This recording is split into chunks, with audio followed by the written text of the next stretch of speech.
শত শত লোককে হত্যা করা, এরপর 24-এর গণ অভ্যুত্থানের রাজপথে হাজার হাজার আমাদের সোনার টুকরোকে গুলি করে হত্যা করা, আয়না ঘরে গুম, ক্রস ফায়ার, সমস্ত হত্যাকাণ্ডের মাস্টার মাইন্ড শেখ হাসিনা।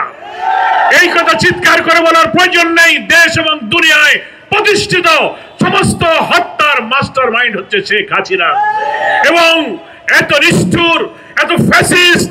আমি একটা কথা বলি, হাসিনার ক্ষেত্রে শুধু ফ্যাসিস্ট শব্দটি প্রযোজ্য নয়, সে হচ্ছে স্যাডিস্ট।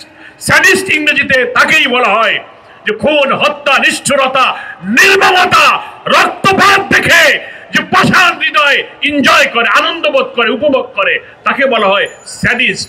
ফলে আজকে বিভিন্ন মহল থেকে হাসিনাকে রক্ষা করার জন্য, সেই খুনির মাস্টার মাইন্ডকে রাজনীতিতে অ্যাডজাস্ট করার জন্য, নিজের পদ পদবীকে রক্ষা করার জন্য, অথবা কখনো তার আমলে নুন খেয়েছেন তার গুণ গেয়ে কৃতজ্ঞতা প্রকাশের জন্য, তাকে আড়াল করে পিলখানা হত্যাকাণ্ডকে আপনারা যেভাবে বিভ্রান্তির ধূম্রজাল সৃষ্টি করেছেন, আমরা আজকের সভামঞ্চ থেকে সেই কর্তৃপক্ষের প্রতি তীব্র নিন্দা জানাই। আমরা দাবি করি অবিলম্বে অন্তর্বর্তীকালীন সরকার এখন 6.5 মাস পার করছেন। আমরা জানি যে রেজিম বিদায় নিয়েছে, তার কাছে আমরা এই ন্যায় বিচার পেতাম না, কিন্তু হাজার হাজার মানুষের রক্তের উপরে দাঁড়িয়ে থাকা গণ আকাঙ্ক্ষার ভিত্তিতে এই অন্তর্বর্তীকালীন সরকারের কাছে আমরা ন্যায় বিচার অবশ্যই আশা করি।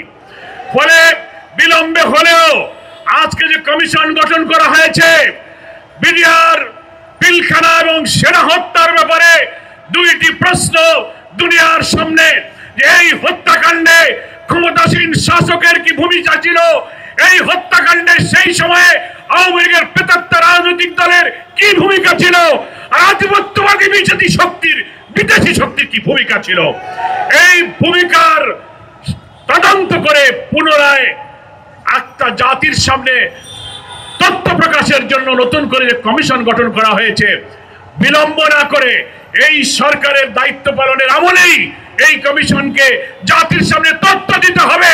এই হত্যাকাণ্ডের পেছনে আধিপত্যবাদী শক্তির কি ভূমিকা ছিল। আজকে এখানে মঞ্চে শোকাহত ক্যাপ্টেন তানভীরের স্ত্রী আনসুমা, তিনি হৃদয়ের আকুতি দিয়ে বলেছেন, তিনি আটক অবস্থায় হত্যাকারীদের হিন্দিতে কথা বলার শব্দ নিজে কানে শুনেছেন। I witness. বারবার আমরা মিডিয়াতেও তার বক্তব্য দেখছি। আমরা যখন কারাগারে, আমি নিজেই 7.5 বছর, এই 15 বছরের ফ্যাসিবাদী শাসনের 7.5 বছর আমি কারাগারে ছিলাম, হাজার হাজার মিডিয়ার কাছে গল্প শুনেছি কিভাবে হত্যাকাণ্ড চালিয়েছে, লাশগুলো কিভাবে কেটে ড্রেনে বাঁচিয়ে দিয়েছে। তারা হিন্দিতে কথা শুনেছে, বাংলাদেশি মানুষের মতো দেখা যায়নি, মুখোশ পরে হত্যাকাণ্ড চালিয়েছে।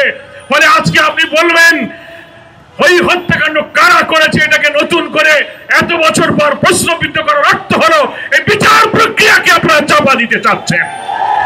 মোটেই বিলম্ব না করে আমি মনে করি আজকে যে তদন্ত কমিশনে ইন্টারিম গভর্নমেন্ট তৈরি করেছেন, অবিলম্বে এই হত্যাকাণ্ডের পেছনে কোনো রাজনৈতিক শক্তি ছিল কিনা, বিদেশি শক্তির কি হাত ছিল, ফ্যাসিবাদী খুনি হাসিনার কি ভূমিকা ছিল, জাতির সামনে তার শ্বেতপত্র অবিলম্বে প্রকাশ করুন।